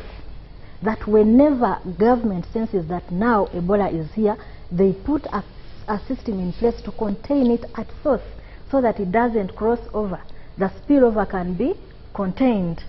And then that way we are able to not have to deal with issues like closing borders and worrying about what is actually going to happen internally.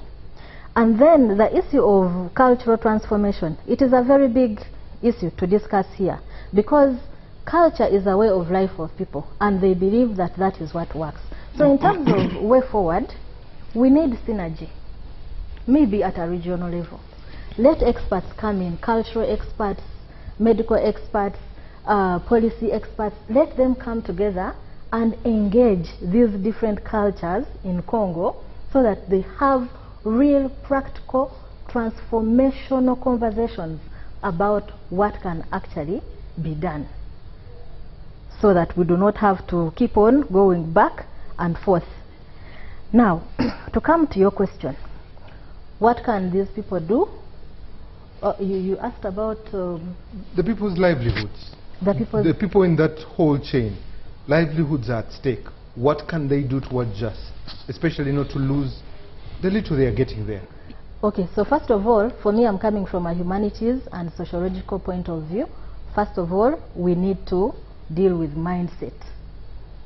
Let us come to terms with the reality that Ebola is here. It will always come once in a while. So let's have it in mind that at any one point it is likely to come. In Uganda they say ekijo manyi chikola chi chinyaga bitono. So that when it comes, then we don't run so much into panic mode. We don't feel as if life is coming to an end. Especially these small business owners, small traders. For them it is, you know, a daily thing. They call it hand to mouth. Some of these businesses don't have long-term plans. They don't have real long-term structure. They don't even have real structures. Really, it's about short-term. This week, today, what can I do? So those people are so much affected. Amos is talking about paying salaries and even wages. So you can imagine a shop owner at the border, and maybe they have been told you cannot operate as usual. That shop owner has been paying, let's say, 200,000 to the attendant. That person is likely to have a mental breakdown, which possibly will have much more impact than someone who has a multi-billion business. And that takes us back to the issue of a likely mental breakdown. And that is something we need to all start managing. Manage our emotions. You know, one time there was a newspaper headline that 14 million Ugandans are mentally ill. It's poverty. And then there was another one which said that is it 7 million Ugandans will be mad in 2026. And then someone commented on social media that, we still have time. Now, when such things happen and this kind of communication is made, you don't know what it can do to some of those people who are already struggling from poverty. There are debts to be paid, there are loans to be paid. 100%. You know, the majority population are people who really do not have structured lives. So we are going to end up having a population that is dealing with mental health issues, that is dealing with domestic violence now for families that are not earning, no salary, no business profit. This could actually escalate things like domestic violence. More death. Or death. Yeah, it could even get to that point of death. So we need national guidance on this matter. The Ministry of Health needs to spearhead psychosocial support. Speak to our hearts so that we can calm down. Whereas there might be speculation about whether Ebola is there or not, some of these actions, like closing borders, actually indicates that it is there and we cannot do anything about it. Then the last thing that some of those people need to do is really to continue moving. For example, Kampala has not been closed. I think most of the districts are operating normally. So let's keep moving. Let's not go into procrastination or thinking that, okay, Ebola might come tomorrow. We keep on moving. Do not lose hope. Thank you. That is how the human mind operates. Keep on moving. Sounds like a very spiritual statement. But let me come to Honorable. Like John Walker. Yes, keep moving. Keep walking. Keep moving. Honorable, you are a businessman, and the effects will transcend even what we can put our minds to. Even as government, your anchor is these ATMs, agricultural produce, exporting it, either with value or as raw. We're looking at tourism there. We're also looking at minerals being exported. But there is a spare parts gentleman who is hoping Amos's Land Cruiser will break down and he'll have supplies. There are people in Kasese who are building hotels in anticipation for the marathon. When you look at this whole ecosystem that you as government superintend, how would you manage it so that we're not having cracks or losing people? As she said, instead of the 14, we're now at 21 million. You see, the situation is unfortunate, but this kind of situation happens. And this is something that Uganda did not prepare for. And will continue having several such situations. Okay? The only advantage we have is that Uganda has gained a lot of experience in trying to manage such a situation. And that is why the discussion we are having right now is different from what we could have, had if the medical team had not contained the outbreak. We are talking about 19 because they did a good job. We are talking about 2 lives are lost because the 2 Congolese who came from Congo, not Ugandan, they came from Congo, the 2 who died. And so that tells you how much they have done in trying to manage so that we don't have something out of hand. We are obviously going to have there are businesses that will have long-term impact. For example, you're not going to have the tourists begin to come in the next few months or so, because many countries have issued, travel guidelines and all that, and there are places you cannot go, Uganda, Congo, and so on. So it's going to take time. So the impact is going to be a lot more severe on the tourism sector, okay? But there are other businesses that, yes, they're struggling, but they're moving on, all right? The solution is actually, to me, the problem is not with the communication. Because the communication is meant for Ugandans. But how the outside world take it. And look, we're in a global village. The World Health Organization has got standards and all that, and they have a duty to issue, this. So the debate should be on how to improve on communication. But what I know is that when the Minister of Health issues statements and all that, it's for Ugandans to consume. So they are prepared mentally, and they're able to take precautionary measures and so on, okay?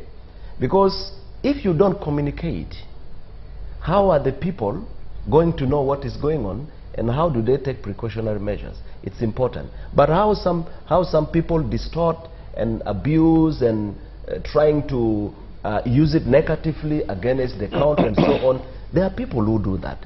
Now, for such people, you cannot control, because their motives are different.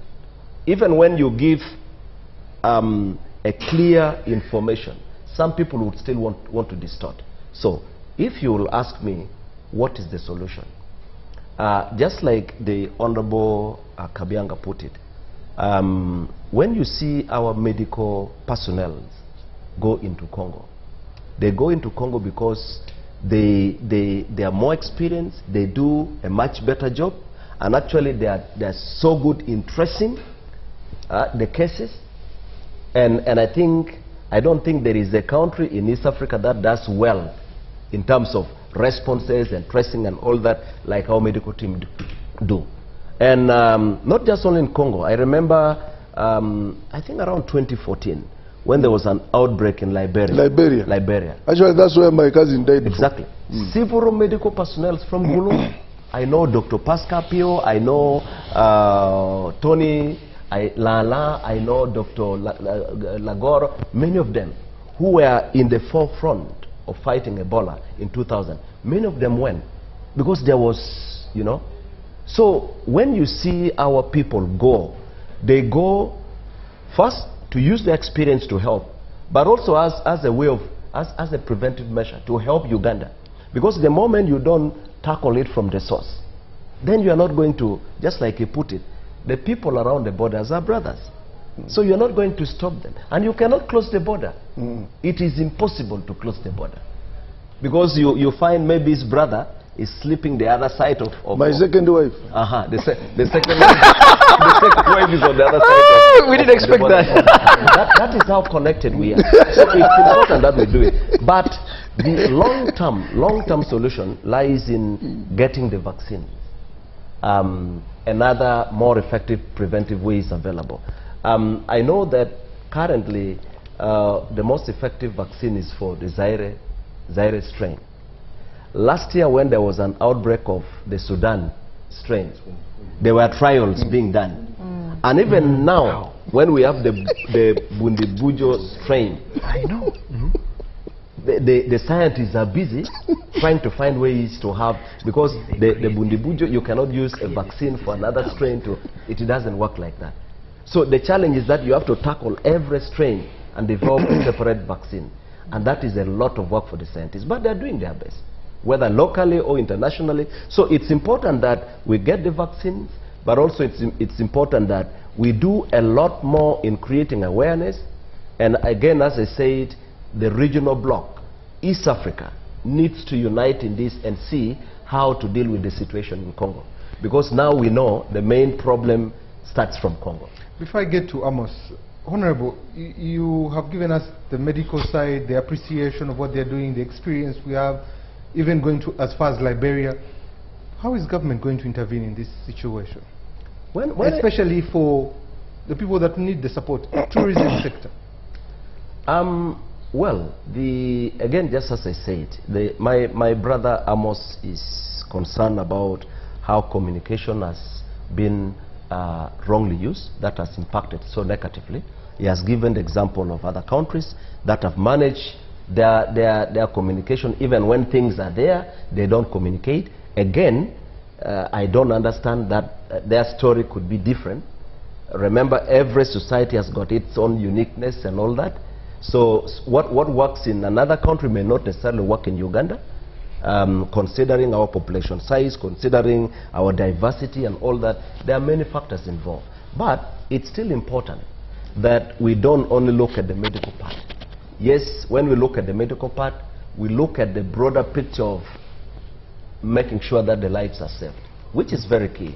But from the business side, it's important that the business sector is engaged so we can find a way of, even in the most difficult situation.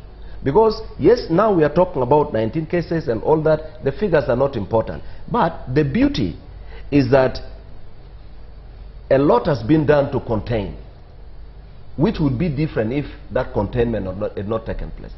So using that as an advantage, the question would be then, how does government come in to work with the private sector to find a better way of supporting them in the middle of this? Because what Amos is saying is real. He has 300, or 300 employees to pay, and these employees have got families and people who depend on them, and they are equally important.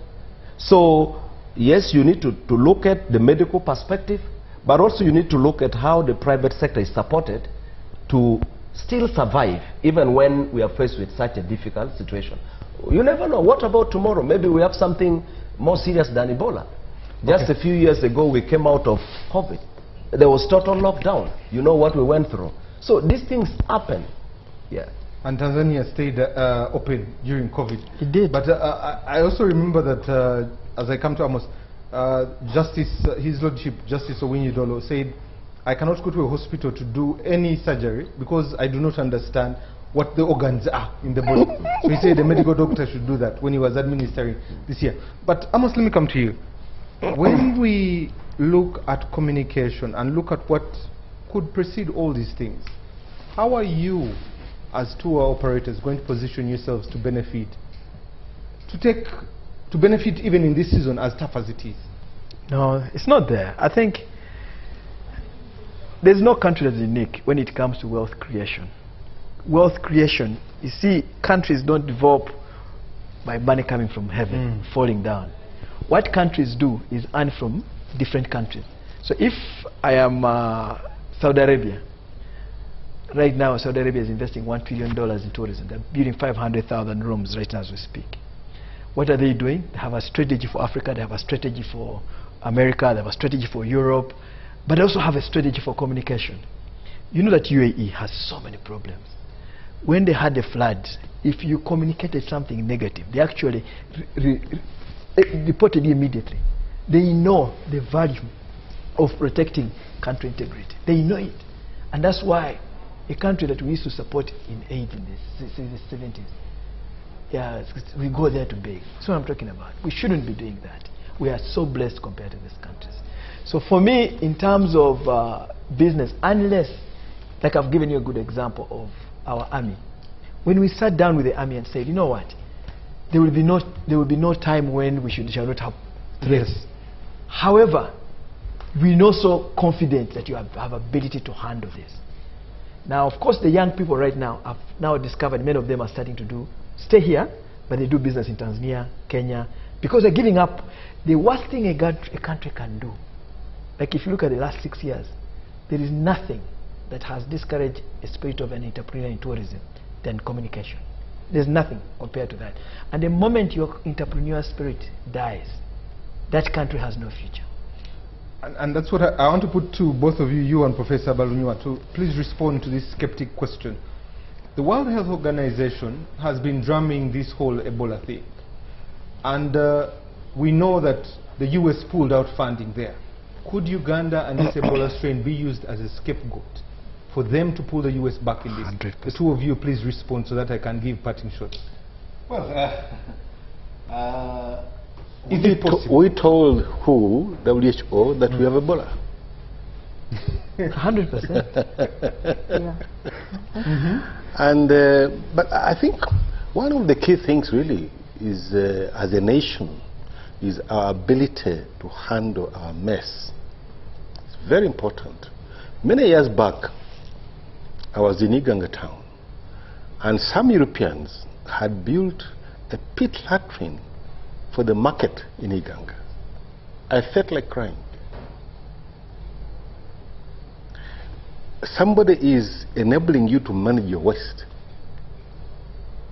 So African countries, in our budgets, in whatever we are doing, we must be able to live within our means and be able to build our structures and systems so that we can finance a little bit of them. I don't want to go into this, but the fact that we're importing old shoes and old clothes with loans, including food, from IMF and food, there's a problem. Amos, your take on it? I think for me, to be honest, WHO took advantage of, we armed WHO against ourselves. We armed them against ourselves. We're becoming irrelevant. That's a fact. We know that America had stopped. America is the biggest funder of WHO. So when you stand up and say we're signing to an agreement, America knows that those agreements, America doesn't follow it. Right now, the last 1 month I've done about 13 flights. I was in Canada, you must have seen me in Canada. And they were going to have World Cup. They had just had on Ottawa Marathon. They had Hunter virus, which is very different, very tough virus, by the way. It's there in the US, it's there in Canada. But they had World Cup. Did you see the World Health Organization saying it is Hunter virus? No, they can't. Why? We need to understudy those kind of conditions. They kill the business. I've told you that gun violence in the US, 21,000 people die every single year. That does not happen in this country. By the way, that's a fact. It's hard to find 21 people. You can't say that Uganda has 10,000 people who die because of gun stuff. So for us, as a country, we need to get, like you say, as a person that, you see, a medical person may communicate medically, but you need someone who understands how communication can either build or destroy. And that's why you see, like the Honorable said, Kasuja is making it very precise and not speaking things that don't make sense. He just tells you some simple facts which give you hope as a person to live. Thank you. Let me read some feedback that has come through. Someone sends one from the UK here. Says, thank you for the team on Behind the Headlines today. I think information management is poor, and worse, as Uganda is politicizing every little thing. The country should learn to protect its socio-economic might. The country should take pride in managing pressure, panicking buttons. Unfortunately, leaders use this as an opportunity to squander national resources. This is Alfred, okay? Good evening. In building from what the Honorable has said from Kasese, thank you for teaching always. I just wanted to know, I was told that Ebola is in Congo and is part of the security issue in gold sourcing there. So you go there and then there's a disease, then you finish and you escape with gold. Interesting. Good evening, Timothy. Thank you for the show. All the viewers, we thank God that Ugandans are protected from Ebola. At least its rate of circulation is low. Thank the team for submitting. I am Chief Waswa Martin from Ginger City. Lastly, let the country stand with the Lord Mayor. Okay, interesting. My name is Nelson Mandela from Gulu City, and my MP who is there. The issue of Ebola, we are very okay in Gulu City, but we always protect ourselves. The question is, with all the experience we have, what are we doing? Okay? Lastly but not least, thank you, Timothy, for the show. It's surprising that the government has not utilized the expertise of Amos to help grow the Uganda tourism sector for years. He has warned the excessive focus on negative news damages the country's image, discourages tourism, investors, business travelers, to a time that the leaders should listen and promote more balanced narratives than showing their hand there. This is Bikala from Mbale there. Finally, the government of Uganda has taken a decisive action in responding to Ebola outbreak by closing the border, the Democratic Congo. The measure is aimed at preventing further transmission of viruses into Uganda and safeguarding it. For many local citizens, especially those in the rural areas, the economy is going to be abstract and it's going to be a concept that is hard to understand. By prioritizing public health is where the economy should be considered moving forward. Okay. We're going to have parting shots, and I'll start with Dr. Viola, Honorable Mapenduzi, Amos, Professor Balunua, and lastly the Honorable Kabyanga. Thank you, Timothy. My parting shot is that we hope that the government, and particularly the ministry, will continue doing surveillance and contact tracing so that in case there are any other cases, they will be contained in time. And we hope that we can all have the mental ability to continue being careful as we can be, because this is a contagious disease. And also, you know, watch out for any government guidance, what is government telling us to do, and simply do that. But above all, I encourage all Ugandans to remain calm.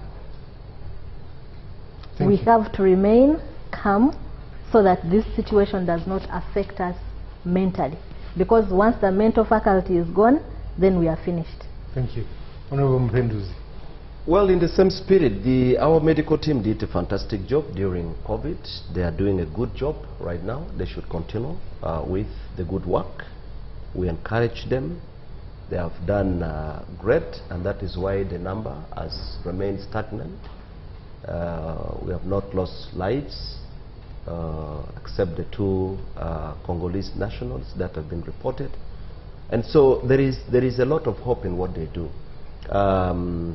And it's important that the citizens recognize that, because we can only make the medics succeed when we support them by listening to them, following whatever precautionary measures that we have to follow.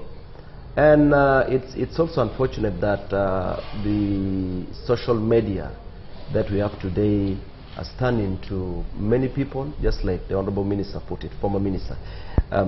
People now have their own production studios at home. You find somebody tying a blanket behind as the background and sitting, then you hear fire. They start talking on things that they completely do not understand. And I saw some people the other time, I think about 2 weeks or so, others were saying, you know, there's been a lockdown declared and all that. Just saying everything that is not true, causing panic and all that. I think we need to rely more on the information that we get from the Ministry of Health. That tells us what exactly is on the ground and all that. And Ugandans have to be interested in getting factual information. Thank you. Yeah. Amos. My appeal is to the President of Uganda, because he understands the economic part of the country. It's very easier to speak to him. I think the key thing for me now is that the President of Uganda must engage the different ambassadors. You know, American ambassador, the Canadian ambassador, the guys representing Mexico. And I can also tell you that right now, if a lot of Ugandans, for example, going for meetings that are organized in Kenya, because most of the conferences that were supposed to come to Uganda have gone to Rwanda and Kenya. But they're saying, while those conferences are coming here, we don't want to see Ugandans, because some of the people paying for those conferences are not necessarily Kenya. It's what I'm talking about. So there are also countries that are restricting. Even Nigeria, Uganda Airlines, if you fly with Uganda Airlines to Nigeria today, you have a problem. Middle East, we can't go. So I think the 19 people should not warrant closing Uganda as an economy. I think the world should know that we have ability to handle the challenges. Our medics have ability to handle it, and the economy should continue functioning. Thank you very much. Professor. Thank you. Tourism, as we said before, is a low-hanging fruit. It is something that this country can benefit from tremendously, and is indeed one of the priorities of government in the ATMs. Agriculture, tourism, and mining and minerals. So something like this definitely is going to affect it negatively, and not affect only tourism. It will affect a number of other things: border trade, transportation, agriculture, and others. I think that the important point here is that now that we have seen this, we've seen the impact. Rwanda, which is even much more closer to Congo, has been able to even get conferences. We should know how to manage the communication, and we'll get out better. Thank you very much. Lastly, Honorable Kabian. Yeah, first of all, let me first, as one man who was saying we should utilize Amos Wakesa very well in tourism. Our economy is private sector led, and I think my brother Amos is being utilized very well. We have put in place a conducive environment. He has invested heavily, and he's doing very good work as far as tourism is concerned, because I follow him, and we do a lot of work with him. And one thing I would like to tell Ugandans: this economy won't close for 1 year. With the vigilance of our health team, all this is going to end soon. But also, we shall sit down again. For us who have managed the issues with the Amos here, our Rwenzori Marathon is our lifeline. And Kasese is not an easy place. You are there organizing, then some people organize clashes. And you are only 3 months to the what? To the marathon. But we sit down and manage communication. We put in place teams which manage communication. When that negativity is coming out, we also put in a lot of what? Positivity. So, and we are again organizing the marathon. We are now praying that the president can declare now, the Minister of Health can declare that I think now it's over. Within 1 month we shall have managed the what? The communication. So let Ugandans not get scared, mainly in the private sector. I strongly believe, since we have now deployed in Congo, we are now creating a buffer so that more cases don't spill over to Uganda. Because just as I told you, the outbreak is in where? In Congo, not here. But here are spillovers coming from Congo. Now we have created a medical team, which is a buffer. And I think they are going to manage the situation so that here we manage the few cases which we have, and it will be done. I'm very optimistic. Thank you very much, gentlemen and lady, for coming to discuss such a pertinent issue. I also want to thank you, especially the one who has viewed us up to this hour, and for sending in those messages here. The production team for making today possible. Ebola is real. Please keep the SOPs. But most importantly, it is being managed well. So what we need is that we encourage each other to move on, do our businesses, trade, and have tourism. But we'll end with this quote: the teeth can only bite when they work together. Good morning.